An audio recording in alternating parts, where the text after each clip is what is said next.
Okay, welcome everyone. Thank you very much for being here and for joining us here at LSE tonight. So this is an event jointly hosted by the Center for Macro here at LSE and by the UCL's Policy Lab. My name is Ricardo Reis. I am the A.W. Phillips Professor here at the LSE and I'm the Director of the Center for Macro. And in that capacity, I'm hosting and chairing this event.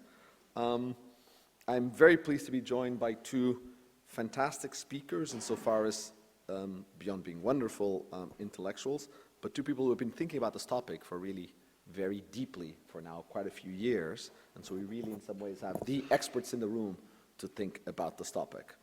Charles Goodhart is an emeritus professor here at the LSE and still very active, mostly sitting around the Financial Markets Group, which he helped found with Mervyn King. And before coming to the LSE 40 years ago, he spent some time at the Bank of England as a monetary advisor, and since going emeritus has also spent a little bit of time in the private sector, but mostly he is one of the great pillars of LSE macro finance, monetary economics, who many, many people in the room have had as students, or the ones who have not, you have probably been taught by a student of Charles if you've done macro finance, monetary economics around the LSE. Łukasz is an assistant professor in economics at University College London. He's the co-director of the UCL Policy Lab. He is an affiliate of the Center for Macro, and he's also had previous positions at Princeton, at Harvard, and at the Bank of England.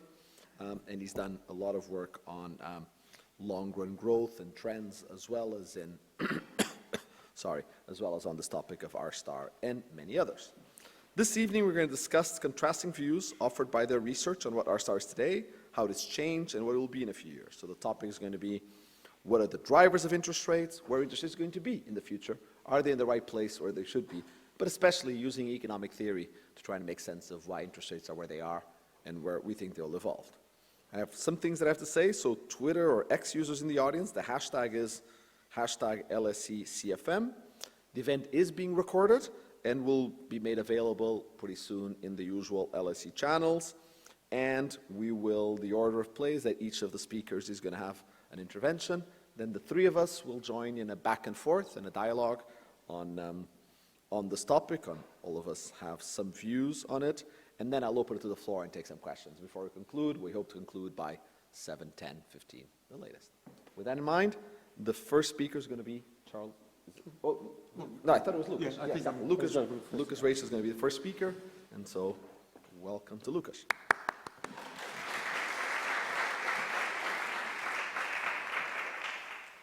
Brilliant. Thank you so much, Ricardo, for this very nice introduction. It's a great pleasure to be here. Absolutely chuffed to be back at the LSE and join this distinguished panel. So I'm going to present some work that I have done recently. There's a paper that's linked here at the bottom of the slide that's kind of contains this analysis. Let me start by setting the scene with the overview of what I think are two crucial macro trends. Okay, so first focus on the picture on the left, which is the figure basically that justifies us meeting here today as the subject of our discussion.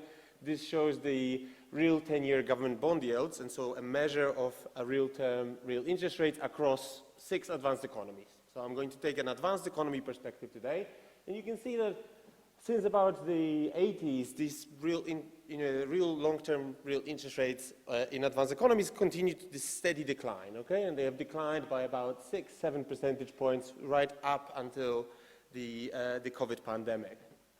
And in fact, they've turned negative on these measures about in the early teens, okay, and remained very low. And then the pandemic happened. Of course, inflation was high. The central banks were hiking short-term interest rates, policy rates.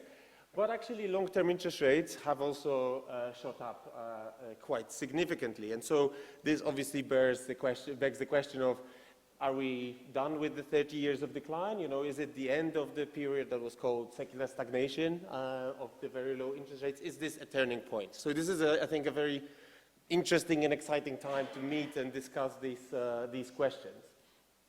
The second trend that I'm plotting on the right here is the rise in the wealth to income or wealth to GDP ratio across the same set of countries. And you can see that on this quantity side of the capital market equilibrium, there's also something very interesting that has happened. Wealth to GDP has increased from about 3 in the 1970 to over 6 in the latest data. Okay, so this doubling in a half century is, of course, very important as house prices, stock values have gone up as the government debt has increased over time. Okay, so what I want to basically explain in the next few minutes is the way I think about the picture on the left, but also the framework that reconciles both the movements in the real interest rates and wealth to GDP ratio. And of course, that is can be done in the framework of a capital markets equilibrium, of a general equilibrium model. And so that's what I'm going to do. So I'm not going to have time to go into the details of the model, and they're not really that important in the sense that most of the macro models could be kind of boiled down to this kind of representation, okay? So think about a general equilibrium model of an economy where on the one side of the economy you can think about households who save over time, so they can save for future consumption, for paying taxes, for retirement, okay? And the higher is going to be the interest rate in this economy, the more these households are going to save, okay? And so we can plot this long-run capital supply, meaning that it's the household saving that supplies the capital into the economy, okay? So that's going to be the naming convention that I'm using. If you've taken the economics course, you might have come across the neoclassical growth model, the workhorse model in macro, that would have the long-run capital supply perfectly elastic, okay? So that would be a flat line. Here, this model that I'm showing you here, but also a class of heterogeneous agent models, would have an upward sloping capital supply, so with a finite elasticity, okay? So, by the way, I haven't explained, but this picture shows what I showed you on the previous slide, just in a different form. So wealth scaled by annual GDP on the x-axis, and interest rate on the safe interest rate on the vertical axis. Okay, so that's the household side of the economy. Then on the other side of the economy, you can think about government and firms. These are the entities that absorb capital. Okay, so the firms demand capital to produce, and governments absorb savings by issuing government debt. And here again, we can think about the schedule. There's going to be a capital demand schedule that's downward sloping for the usual reason that if capital is low, then marginal productivity of capital is high, and so this is where we get the downward sloping schedule. So that's the stylized representation, but the thing is, what I'm plotting on this graph is not just the stylized representation, it is actually a quantified, a calibrated version of this capital market equilibrium in a general equilibrium model, okay? And the calibration corresponds to advanced economies taken as a block in 1970, okay? So you can see that the steady state equilibrium, which is going to be where these two curves cross, is at about 3 in terms of the ratio of wealth to GDP, and interest rates, that's about 5%.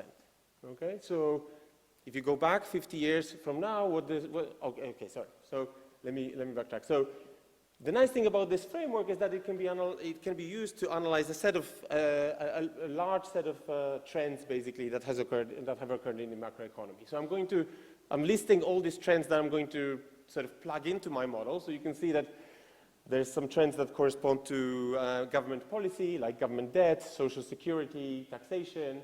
There's some trends that correspond to productivity growth, okay, or population growth, so basically expected pace of growth of the economy, demographic factors, and also technological factors, like the depreciation rate, capital intensity of production, as well as global things, like global savings glut, so the savings of countries outside of the advanced economy bloc, and also the safety premium, importantly, so the financial markets based trends, okay?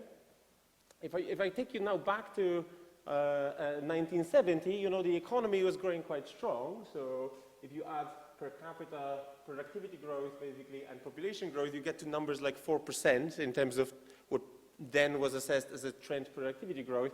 This has, of course, declined by a substantial margin, right? So now in the long run, when I'm thinking about 2050 plus, so long term, the steady state that the economy might be converging towards, we're expecting population growth to be, if anything, slightly negative in advanced economies, and productivity growth to be much weaker.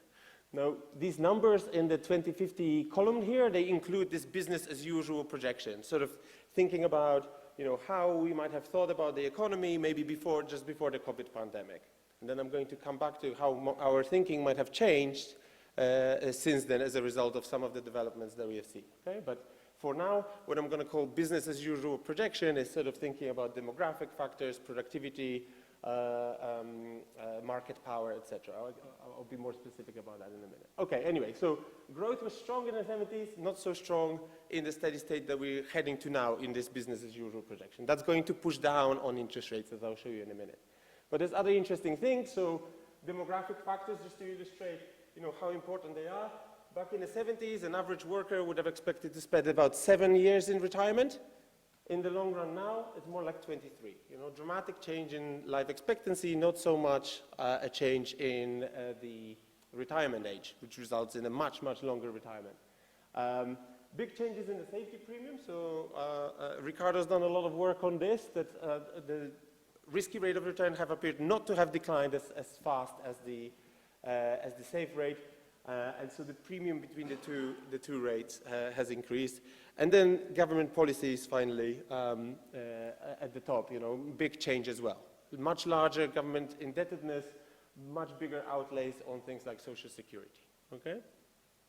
All right, so this is the picture that I started with, the capital markets equilibrium.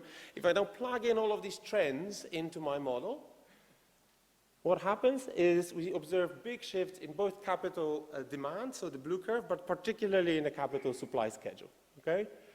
And you can see that this model accounts for a big decline predicts basically from one steady state to the next, a big decline in the safe rate of interest, so to about 0 in the long run, and also explains a big increase or doubling in the wealth to GDP ratio, okay? And we can, of course, think about how individual forces have affected this equilibrium, but this is what you get overall when you add it all up, okay? I'll show you the decomposition in a minute. I just wanted to make a point that this is all in the stock space, okay? So the x-axis is a stock of wealth divided by income. One alternative way of thinking about it is about desired investment and desired savings, so a flow-based perspective. Because this is a coherent general equilibrium model, I can, of course, back out the flow-based diagram from this. That's exactly consistent. Okay, and here it is. This is safe R star on the y-axis, but instead on the x-axis, I have a flow of net saving or investment. And as you can see, the interesting point about this picture is that obviously the predicted fall in the R star is the same, right? Because it's the same model, and the same scenario, if you like. But actually, this model predicts the saving flow to actually be smaller in the new steady state. So kind of reconciling that intuition that, some people say, well, secular stagnation or this saving glut, it's not there in the data because saving flow is low. Well, saving and investment flows are low, but that's perfectly consistent with the big shift in capital supply in the stock sense. And of course, the answer to the conundrum is that the growth rate of the economy has fallen a lot. And so you need much smaller flows to maintain the same stocks, okay, in wealth to GDP ratio space. Okay, so what does the transition look like? Well, this is steady state to steady state from 5% to roughly 0. I can now plot the transition and tell you where are we today. Have we transitioned all the way to 0 already? We're almost. So this model would have predicted a big spike in interest rates in the 80s late 70s really, when there was a big boom in expectation of growth. And then there's a steady decline, and we end up at about 0.6% point estimate, okay? But the uncertainty around this is large, so I put some bands around it based on sensitivity to the beta calibration. And this business as usual scenario predicts continued small decline in R star, okay, on the left. And you can see the big increase in the wealth to GDP ratio. How does it stack against the data? Well, against the market-based measures of these things. So the blue line is the GDP-weighted real 10-year yield. So the stuff that I started off with, basically, the same picture, but just weighted across countries.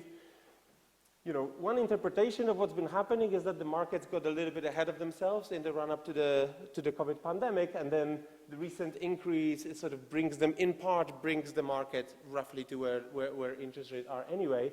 but that increase is still bigger, you know, that where the central tendency of the model would put you. And so I want to spend, okay, so this is the decomposition. I don't have time. We can go back to it. Demographics and growth are important. Interactions between these things are important as well.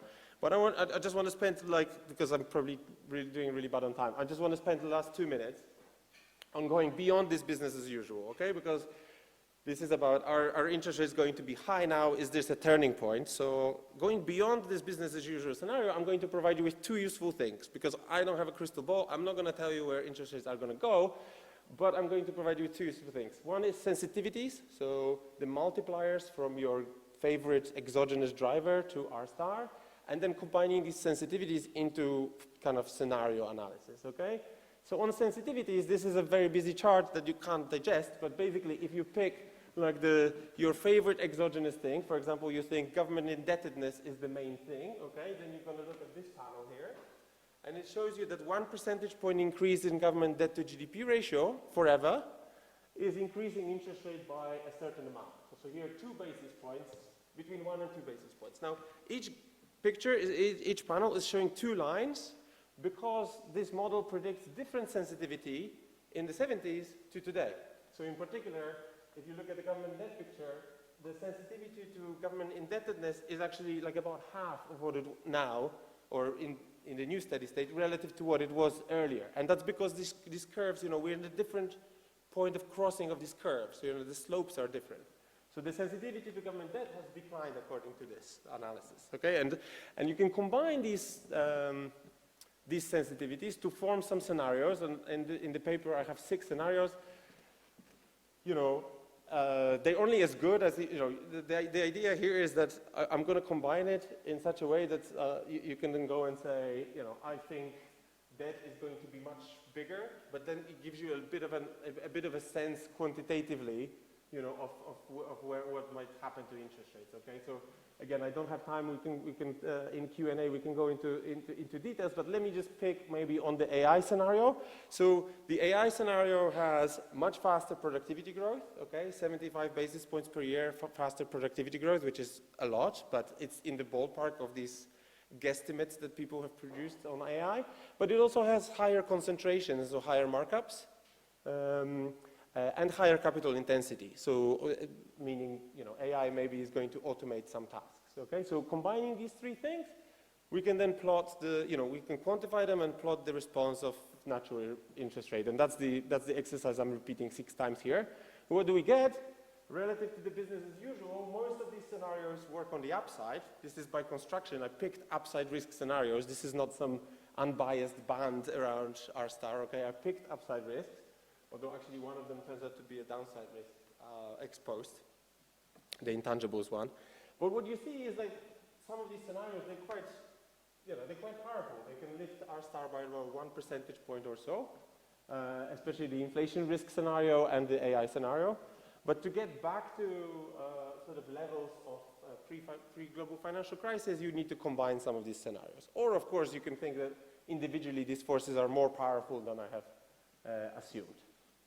All right, so let me stop here and we can come back to some of this in Q&A. Thank you. Charles?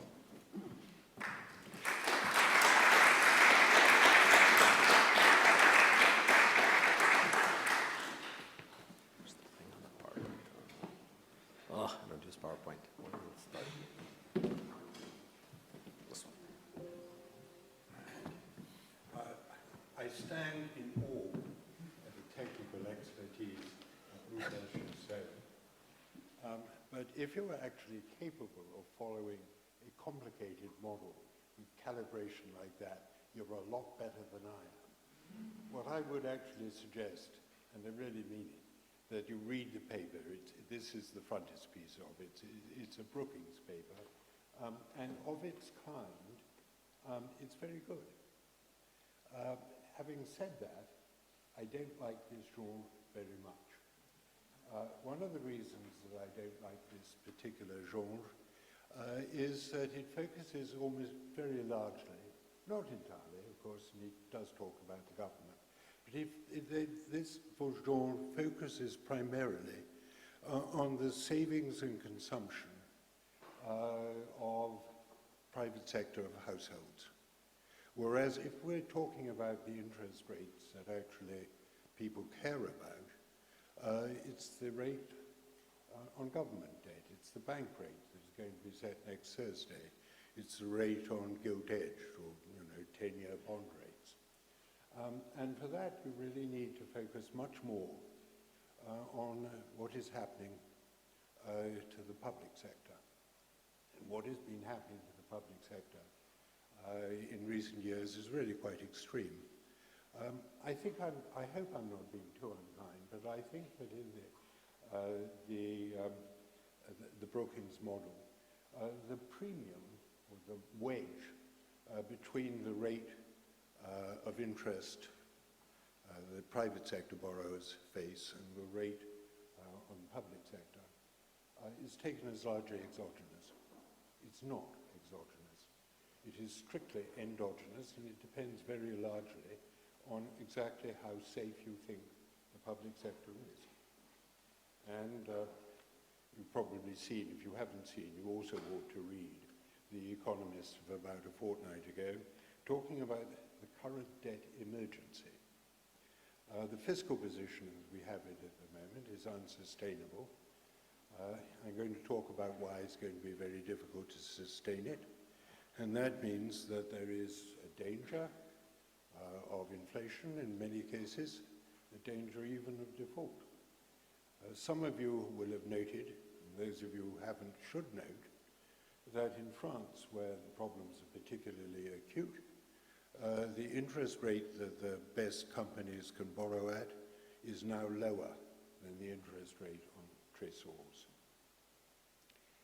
The other particular exercise that worries me about this genre is that it leaves out an enormous amount of reality. There are no families in these models. Indeed, there's no gender. It's very asexual. People suddenly appear at the age of 20 or whatever it is as part of the workforce.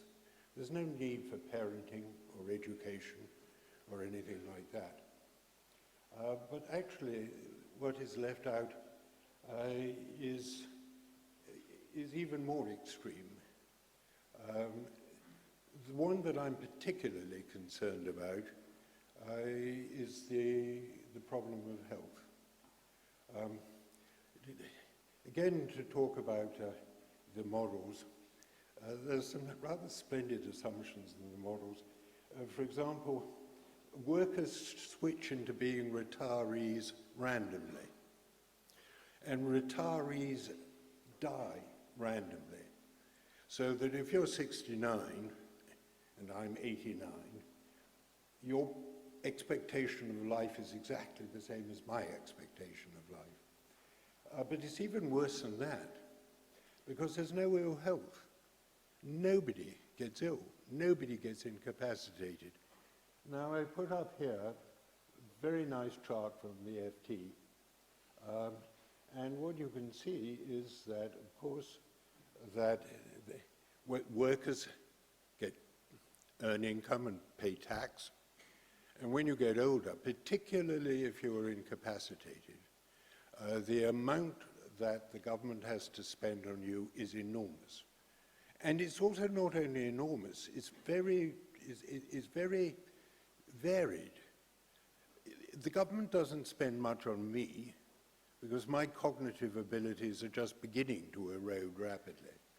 But if you have somebody with dementia or Huntington's or Parkinson's and become really incapacitated, then you get into this red on the left dramatically. Something like about 9% of the population cause something like 50% of the costs. How do I move this on to the next one, talking about cognitive disabilities? There we are. This shows the hospital admissions. Hospital admissions just raise dramatically with age. And that, that's the cost of the National Health Service. There is no National Health Service in most of these models. It just doesn't exist. Also, in these models, Nobody lives anywhere. There's no housing. What's more, there's no bequest because they don't, got no housing to pass on. Lucas, if I have one suggestion for you, try and incorporate housing into your next model of this kind. It's going to be quite difficult because not everybody has a house and not everybody bequests it to the next generation. But it actually would be worth doing. And one of the problems here is that both the health and the housing are going to raise interest rates over the next sort of decades. Quite how soon, I don't know. Because housing depends on the total number of population. And old people need housing just as much as young people. And because housing is something we don't like doing, housing is almost as upsetting as divorce, we don't move. So that the actual floor space is extremely asymmetrically and badly unbalanced in the country. So with the world, the UK getting older, needing more and more health support, and with the need for more and more housing, and we're way under it, the pressures, upwards pressure on the government and the upwards pressure on the economy are going to increase quite sharply.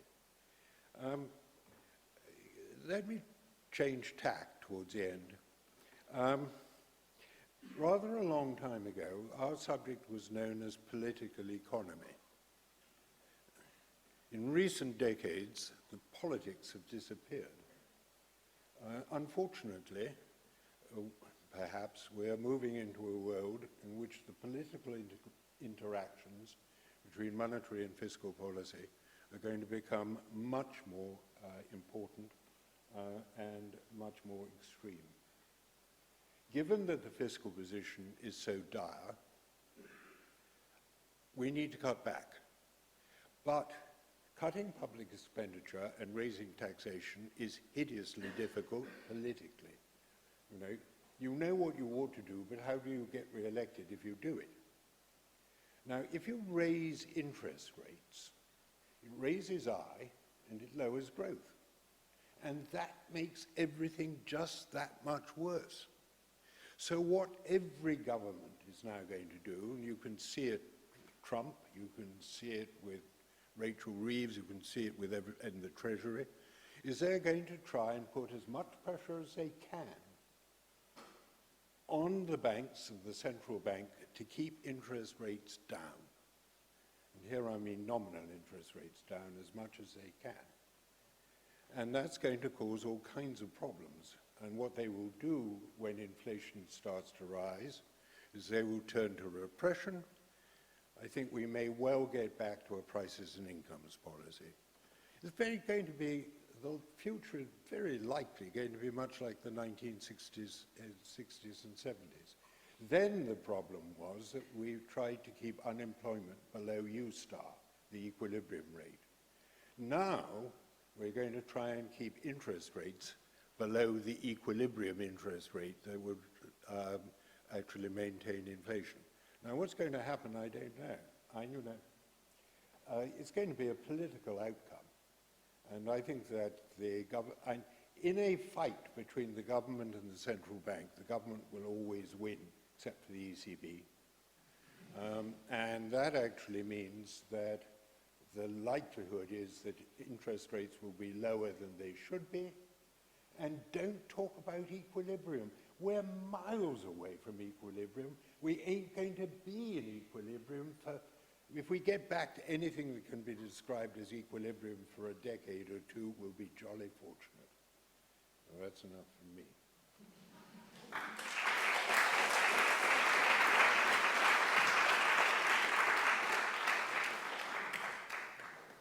Okay, very good. So we'll start open debate. I'll make some observations as we'll try to cover a few things. So I think, but just so that you know, so let's start with this issue of the different interest rates and some in terms of the model, and then move on to some of the health concerns, and then third, the political economy, just so that we kind of, between the three of us, you know where I'm going from.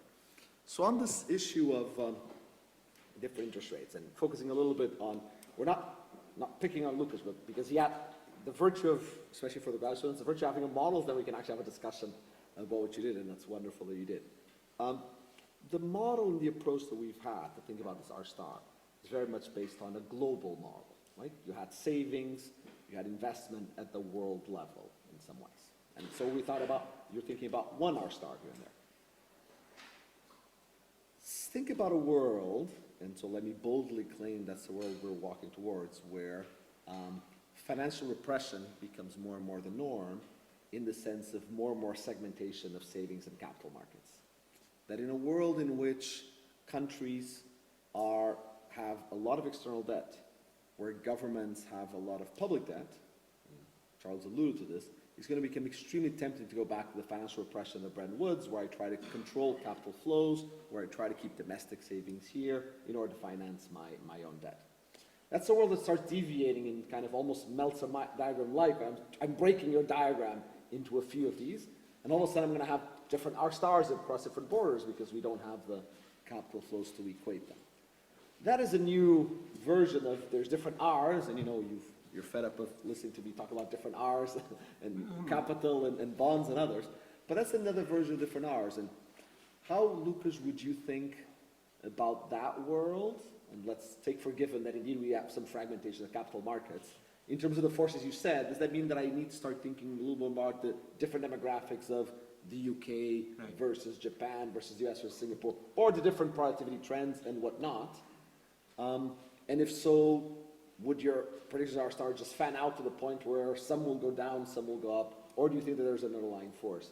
So let's start there, and then I'll already question to Charles, because then he can come after. And Charles, how do you think exactly, again, going into this world with us of segmentation, how do you think yourself that will come about? You mentioned the prices income policies of the 60s. That's one way of it happening. There's other ways of it happening, but I'd like to see to what extent you think there will be you emphasize the difference between the government bonds versus the R, which is much like in my own work. But what about these different R's across countries and regions? It's already happening. And look at stable coin. The purpose of stable coins is to provide greater demand for US dollars. The purpose of getting rid of the supplementary leverage ratio is to encourage banks to hold more public sector debt. And this is what Trump is doing. It's the sort of thing that I think most other countries will be led into. God knows what they'll do in France. If anyone in the audience has got any good idea of what's going to happen in France, I'd love to hear it. Well, let's talk then about multiple R-stars across the world in that sense. Sure. So the way I think about it is that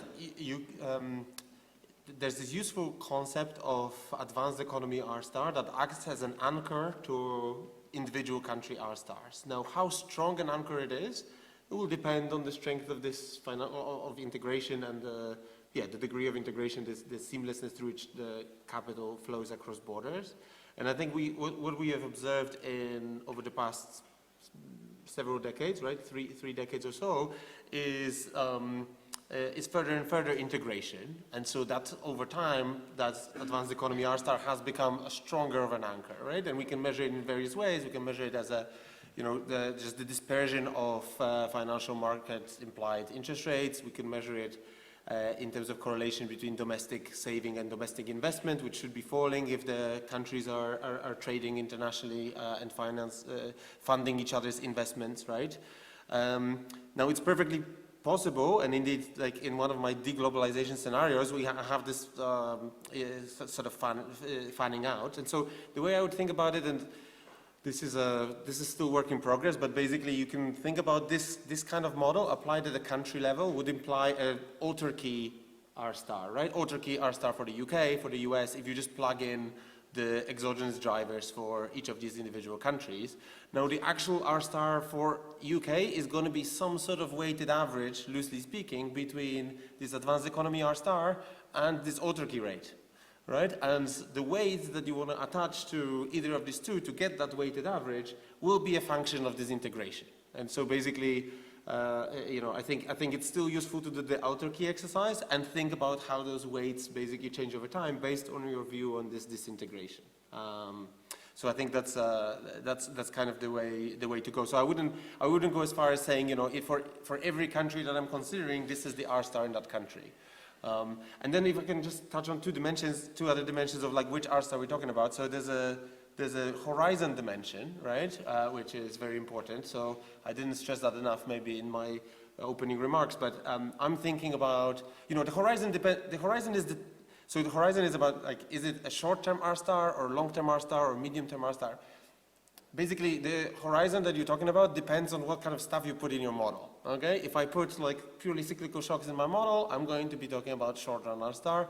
If I put more medium-term shocks, it's going to be medium-term. Here, I'm probably analyzing things that are medium to long-term, I would say, so without the short-term purely business cycle influences, which should be kind of added on. And then the final dimension is this safe versus risky R star. And as Charles pointed out, there's an important premium in between these two rates. In my model, both of them are there. The premium is exogenous, and I didn't have time to talk about it, but what happens to this premium is really important for safe R star, okay? So, and that is not such a comfortable conclusion, basically, because I mean, Ricardo, I'd be very curious to hear your thoughts, but like, what determines this premium is still kind of out there for debate, I think, in the literature. There's many different hypotheses, and predicting what will happen to it is very difficult, right? So, and I guess what I'm telling you is that what will happen to it will have near one-to-one consequences for safe R star. So, to form a view about safe R star, you need to form a view about that spread between safe and risky rate, and that is a tricky business. And we can debate more, but yeah, it's very much exogenous, so yeah. But government debt is no longer safe.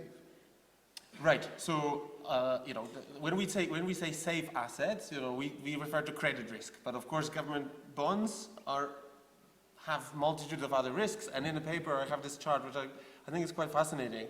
The return on nominal US debt portfolio over the past 4 years cumulative is like minus 40%, okay, in real terms. So, you know, it's hardly safe if you're losing 40% of value of holding that safe asset. So obviously it has all of the other risk, inflation risk, interest rate risk, and there's a possibility that we're back in the, you know, high and volatile inflation world or financial repression world where this premium was, as Ricardo showed in his work, compressed historically. And if it compresses again now, that would mean, you know, higher safe R star. Yeah. Charles, do you want to come in? No, I agree. What's going to happen to the wedge, and what is going to happen to them? I do read some of the stuff that John Cochrane has been writing on all of this. And his position is that ultimately, we've now reached a stage where inflation is actually is fiscally determined. The central bank can always choose to bring inflation back to target, but by doing so, by raising I and thereby lowering G, it makes the fiscal position even worse, and therefore makes the longer term likelihood of higher inflation actually greater. So that Cochrane is arguing that inflation is a fiscal phenomenon, central bank can only choose the timing.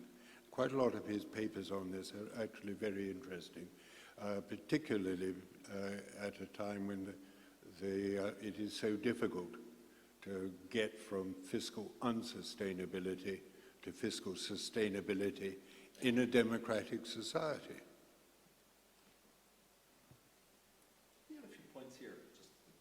I find useful to this discussion. So if you look at the data in the last 2 or 3 years, and like Lucas said, I mean, more than theories, we have different measures of what makes Treasury special and drives this wedge. But one of them had to do with the dominance of the US dollar. And so a nice way to measure that is to figure out, what if I pick up a German Bund, use some forward contracts and turn it into de facto a dollar German Bund, so I can separate how much is the value of the dollar, or even let me look at organizations that issue debt in many different currencies, like the European Investment Bank and others, and compare to what extent are they special when they issue dollar debt relative to the treasuries.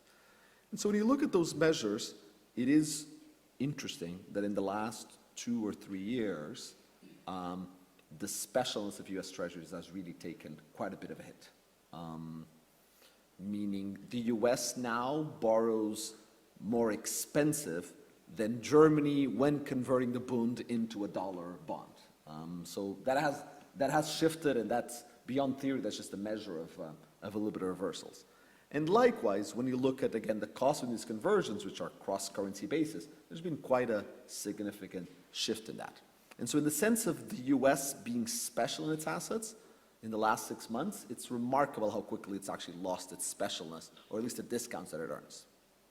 And yet, and a little contrary to the direction John Cochrane, or better, Charles Goodhart was pushing us now, it is remarkable how after the very large losses that you've had in nominal portfolios, when one looks at 5-year expected inflation from financial markets, that is, financial traders insuring themselves against inflation, they are remarkably subdued. I mean, you know, the US right now, the 5-year swap rate is around 2.4%. And we have a Fed that when inflation goes down 3%, they start cutting rates like crazy because, and so on. And yet the markets seem to think that over the next 5 years, inflation is going to be 2.3, 2.4. So the markets seem to be very optimistic that, yes, there's some noise in the next few months, but actually the market's cutting. Moreover, when you look at inflation risk premia, so not just expected, but compensation for risk, absolutely it's a little bit higher than it was, but nothing like inflation is fiscally dominant or that we're about to go a huge amount of inflation fading away. I mean, you know, I can torture the data. I love torturing that data and so on. And you get absolutely that we think the risk premium investors want for inflation is higher now, but not to the extent of that. So how do you make sense of this world, starting with Charles and then Lucas, where just to continue on the wedge like you asked, where foreigners seem to think that, to put it in simple terms, foreigners seem to have lost trust in the US government, but domestic investors, or at least investors choosing between real and nominal assets in the US, seem to continue to think that there's no fiscalist inflation. Inflation is going to be under control. We're going to be roughly the 2.5% over the next 5 years. There's this dichotomy coming. So one of the prices, either both prices are wrong, one is right and one is wrong, given some of the scenarios, or maybe there's something in between. How would you make sense of this, Charles? Or, and again, markets can go crazy for a little while. I agree. I think it's very difficult, but there are considerations. One of them is that Lucas pointed out absolutely correctly that the ratio between sort of asset values and nominal incomes has increased dramatically to a point where I think quite a lot of people think that there is a significant danger of a financial crisis coming down the road. If that occurred and was really quite severe, interest rates would actually go down. So while I find it hard to believe that inflation will be at 3, I think the range of outcomes for inflation is much, much greater than it ever was. So I think one's got to look at the whole distribution, not just at the central point. But again, that hasn't spread. The distribution spreading out should show up with a lot higher risk premium. We're just not quite seeing enough. But maybe we're about to see it. I agree with you. I think that there is a conundrum. But one of the reasons why the foreigners are fleeing the US is because a lot of them are government. And if you get it on the wrong side of President Trump, who knows what he will do? So you're better off, you're a lot safer holding gold in your cellar than holding US T-bonds. And once you start weaponizing your currency, people don't like being at the point of a weapon, and you will do something else. Yeah, I don't really have any great answers to this question of like I mean, I looked at the risk premium data myself for this work, and yeah, I mean, you summarized it well, Ricardo. I mean, the fiscal situation, you know, in a way, the fiscal situation is better than what, say, the IMF had predicted 2 or 3 years ago, because inflation, because of the losses on nominal portfolios that we talked about, you know, the other side of that is that government debt to GDP ratio was in part, you know, erased by the high inflation, bout of high inflation, right? So, so the debt to GDP forecasts are lower than they would have been 3 years ago. You know, I think there's there's this intuition that there's this strong link between fiscal policy and inflation. The actual details of how the details of how fiscal theory of the price level gets there are quite intricate, and I think, you know, I'm more sympathetic to the view that consumers are non-Ricardian, and so when you send them a bunch of checks, they will spend that, and there will be a Keynesian demand, Keynesian kind of channel through which fiscal policy affects inflation, rather than this more esoteric link that's embedded in the fiscal theory of the price level. I mean, and the fiscal policy does remain relatively loose, especially in the US with all the tax cuts coming. So that's something for the Fed to worry about. I'm not sure I would sign up to the view that they lost control and there's a fiscally driven inflation now. But you know, it doesn't have to be that to reduce some of that premium that has increased so much over time. I think you don't need an extreme view to get some reduction in that spread. Yeah, just because it has increased a lot, so it doesn't feel like you need much to get it shrink a little bit. Let's turn to the issues of health that Charles brought up and their effect on R-star. Charles, you noted the fact that lives are longer but also costlier and more uncertain in a costlier way. One, though, some category of models, by which I mean models of behavior, would say that will lead me to start saving a lot more. I'm really worried about being handicapped. On top of it, the fiscal problems say that I really don't trust that I'm going to get a government pension. Therefore, I need to start saving like a maniac. As I do so, that should put interest rates down.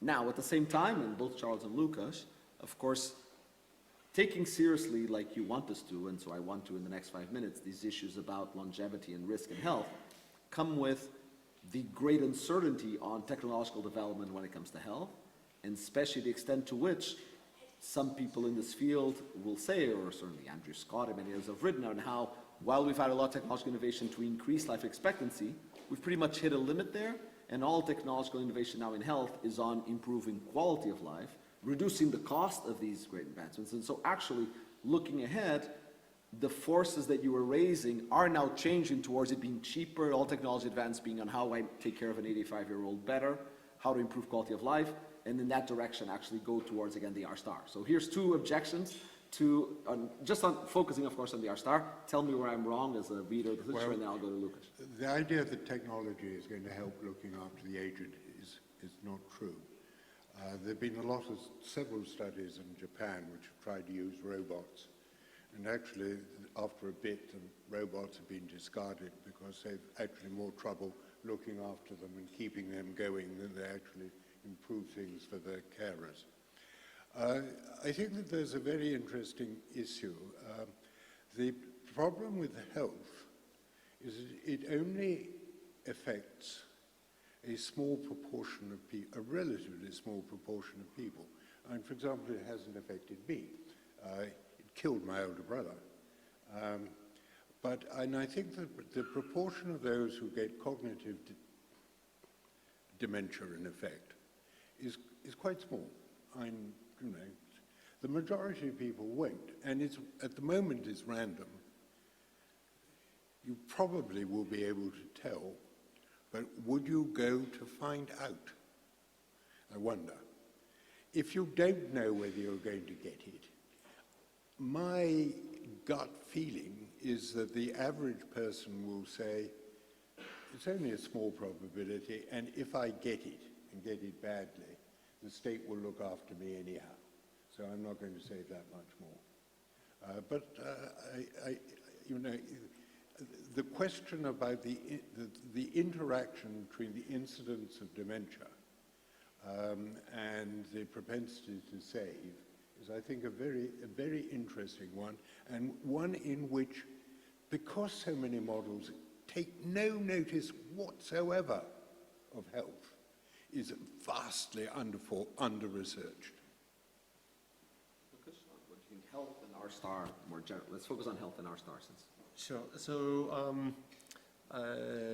one thing that's health related is health policy and health spending by the government, right? So I stress some of this, like social security spending trends, government debt to GDP ratios, and health spending is another one that if you put into this model, the rise in health-related spending will offset some of these, some of the drag from the demographics, right? Because people feel, well, there's, if the government health spending to GDP stayed the same, given that there's many more people that are older, that would encourage even more savings. So that's there's some offsetting force sort of coming from that.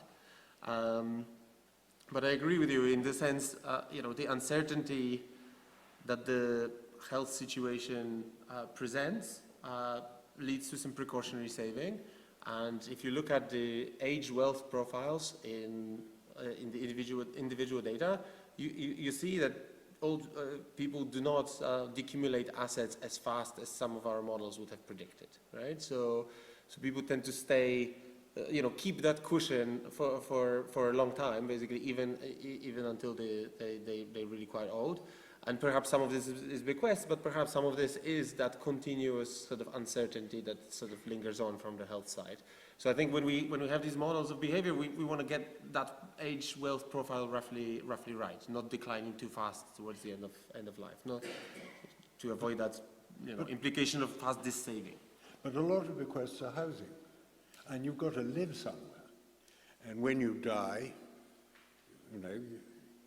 you hand over your house, presumably to, if you've got a child, to children or whatever. And again, the life cycle, most people don't start to save for their retirement. They start to save for buy a house. So, that's, and most people, first of all, they want to buy a house. Then they have to look after their children, which is expensive. You don't actually start saving for retirement probably until you're about 50.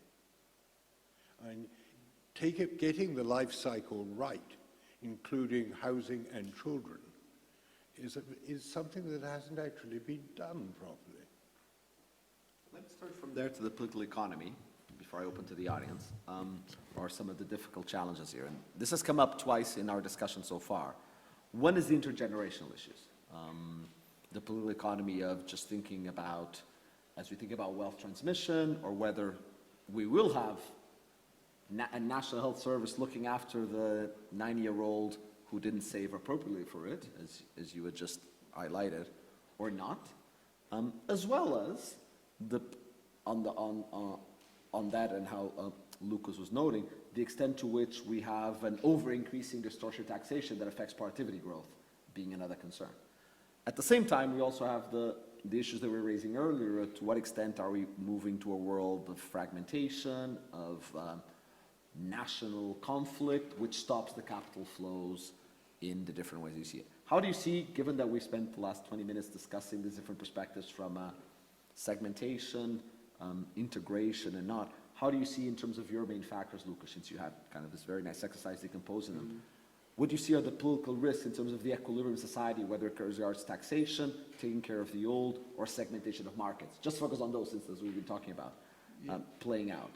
What do you think are the forces? Let me put it differently. If I were to discriminate your models and say, let's now think about who wins, who loses across these different ones. Who are winners and losers, and who therefore will be motivated to try to block some changes or to revert others?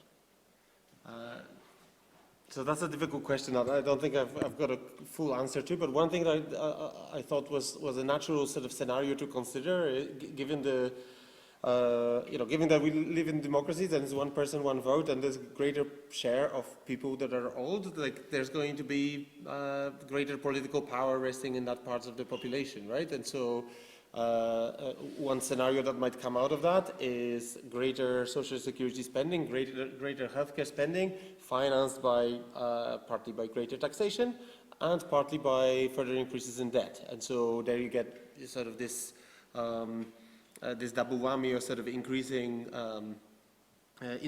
provisions and rising rising government debt to GDP ratios. And that tends to push up our star quite significantly. Now it's quite hard to sort of quantify these scenarios because just in the U.S., some of these fiscal forecasts are basically on, U.S. seem to be on an explosive path. So it's kind of you need to make up your mind whether you want to take the policies as they are currently, or you think about some sort of consolidation down the line. But I think that's the judgment that one needs to make. And on the international front, I don't find in this quantification, I don't find this global savings glut that Ben Bernanke famously talked about in the mid-2000s.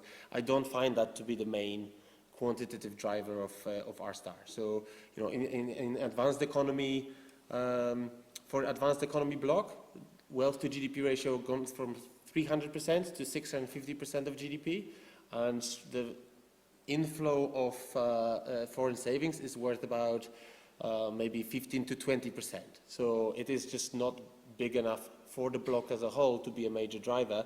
Therefore, a scenario that unwinds some of that, that just gets lost that gets swamped by the other effect, which is the productivity effect, right? If we have a deglobalization shock, maybe there's going to be less saving flowing from Asia towards advanced economies, but people in advanced economies are also going to feel poorer because we're doing things less efficiently, and that's quantitatively that second effect is much more powerful.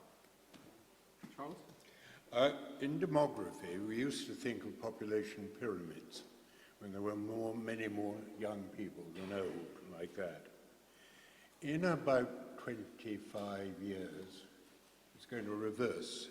Under present projections, with present birth rates and life expectancy, it's going to look like that.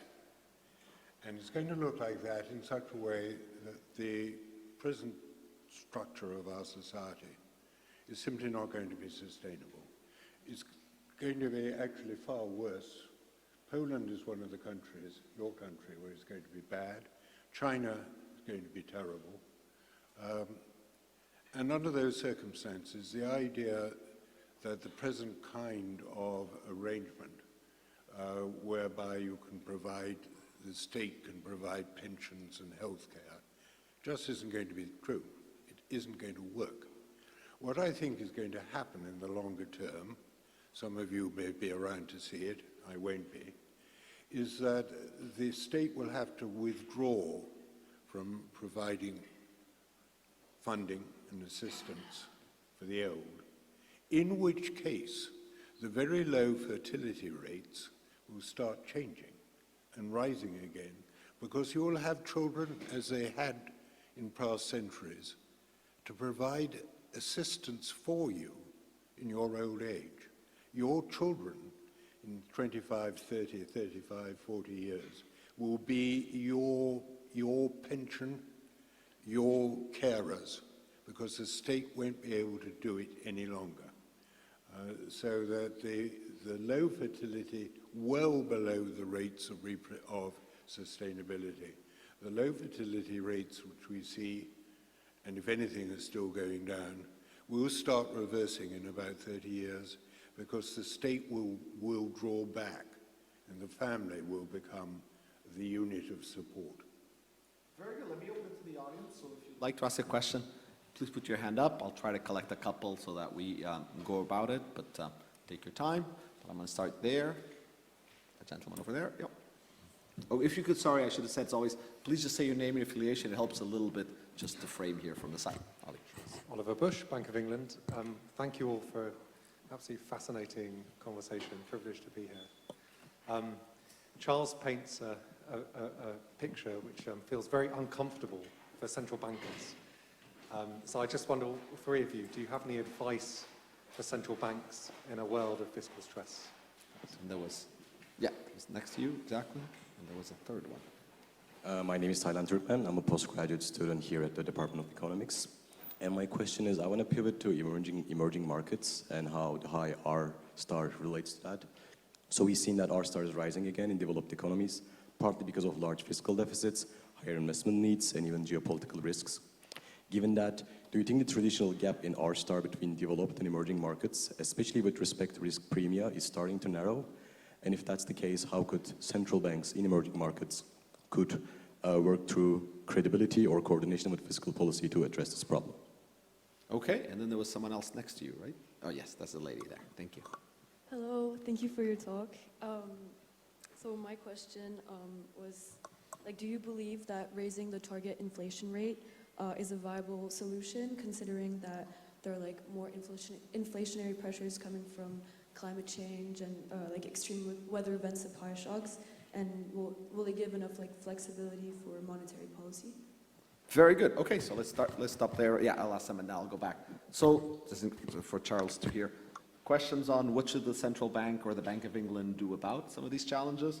How do we think this differs? Sorry for summarizing your question. How does this differ for emerging markets? And how can emerging markets, not just central banks, but also deal with the different trends in our star, as we spoke about? And concretely, almost answering the first question or doing a suggestion, would raising the inflation target be a good idea, a bad idea, or not make a difference? Let's make it simpler. Whomever wants to start, take it away, Charles. You go first.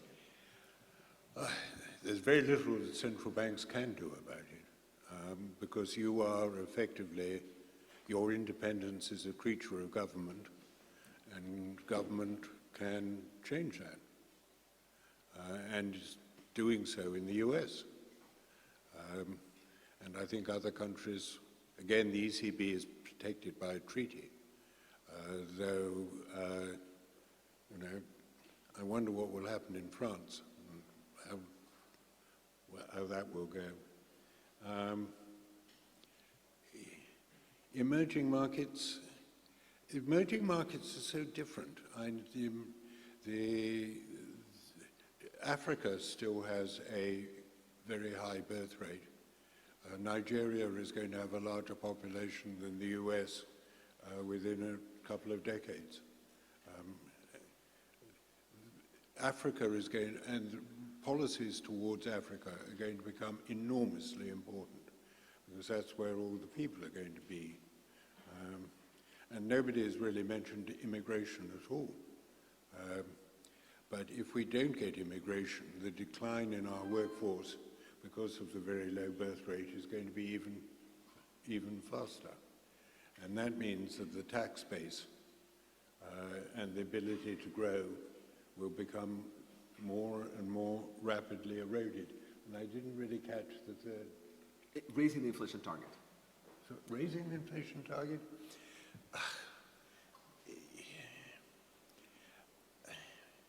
I don't see the point of it. It very well may be that if governments cannot get the fiscal position under control, that inflation will go above target, despite all the attempts at repression and prices and incomes policy. But simply raising the target, I don't see the point of it. 2% is, I think, was well chosen initially and remains a good target.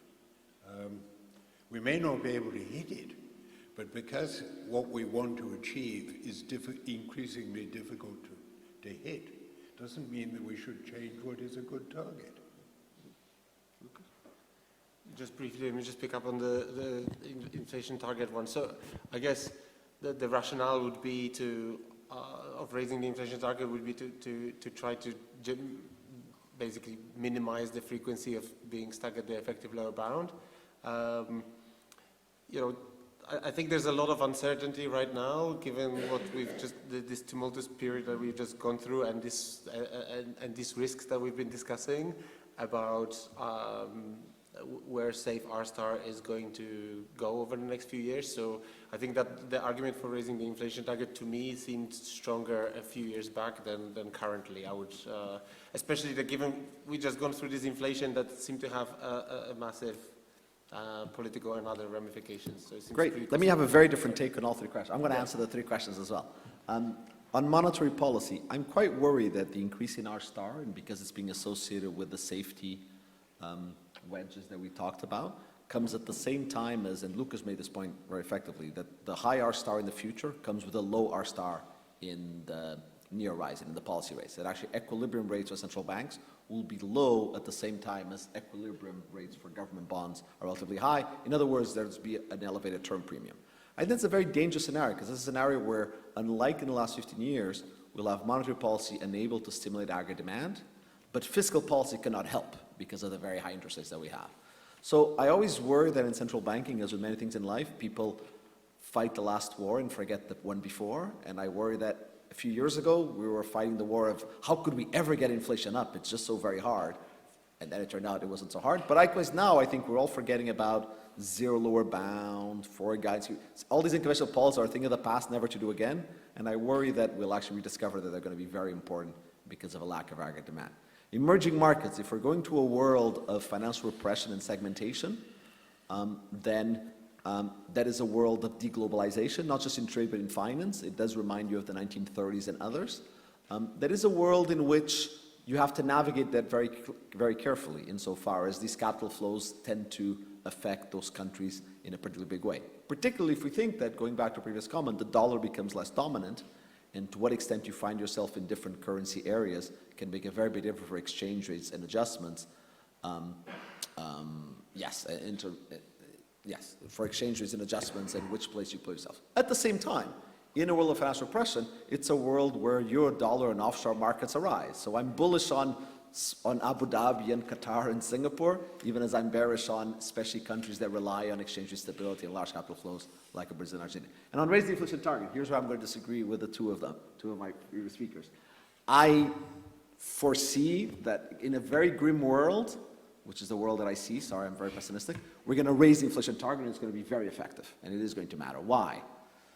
If you are in a world of very impending debt levels, and you're really trying to engage in financial repression and trying to get yourself out of trouble, and I think Charles will agree with me once he hears the argument, then you raise the inflation target from 2 to 4%, and that brings you in, by the way, roughly a 0.7% of extra seniorage just from the physical currency, and that's money that counts on a flow level.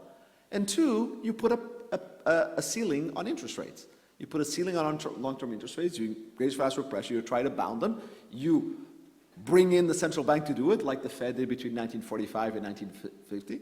And that's in some ways the most effective way of financial repression there is, which is allow for a high inflation target, control the long-term interest rates, bring equilibrium interest rates below, and that's how you, in a sense, through financial repression, try to get yourself out of that trouble. I think that's what has happened in the past. I think inflation, unexpected inflation like we had in the last few years is very hard to repeat. There's only so many times you can catch the target, but expected target inflation is one side of implementing the very low real interest rates like we had in the 1940s. Hold on. So I don't think that's a good thing, but hold on, Ricardo. Yeah. You can't have it both ways.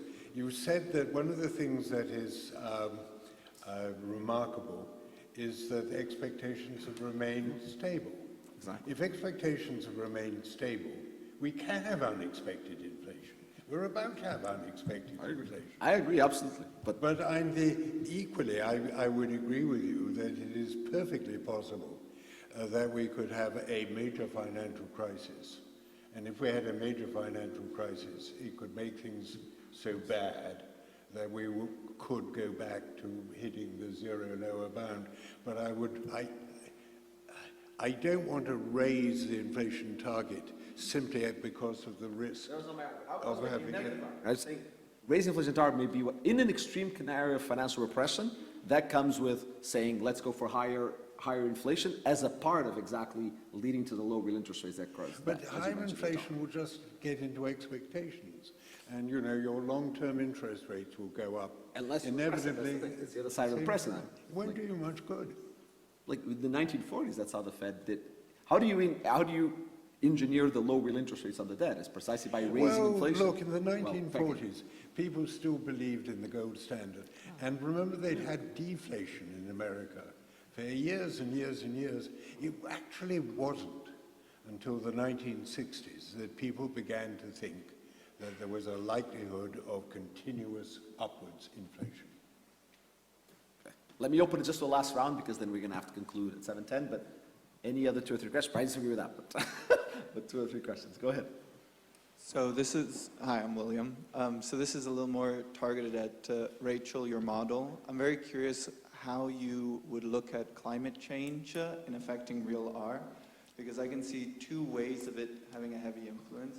One is a big investment into cheap energy, and especially if technologies such as fusion come about, leading to a lot of productivity for industry potentially. Whereas on the other side, exactly this high risk, old assets no longer being viable or deemed illegal in an effort to decarbonize, which could make investment very risky at the moment and push it heavily down. So I'm very curious what you thought. Very good. So then, very quick answers, because we're just out of time, because it's 7:10. But if you have something to say about climate change and so the discussion. Well, in that the we're having. longer run, the decline in the populations of the world will help. But in the short run, we got a problem because AI is very, very climate intensive. And nobody's taking much care of that. But what I would like to see is that AI, the data centers, which are massively energy intensive, should be connected with and be required to have their own small nuclear power plant to run at the same time.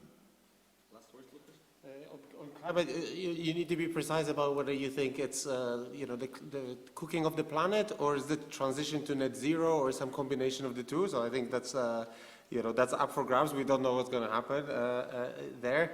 I would just recommend the paper by Neil Mehrotra, who tackles this question. And the bottom line from that paper that I take is that transition to net zero is like a negative productivity shock, basically. So it lowers interest rates, even though it raises investment. So just this logic, the flow logic of like, oh, there's going to be a lot of investment in green capital. In the standard macro model, that is not the complete intuition. You need to think about people investing because they know that some of the brown assets that are out there will have to go out of production, and that kind of productivity or wealth effect of that dominates.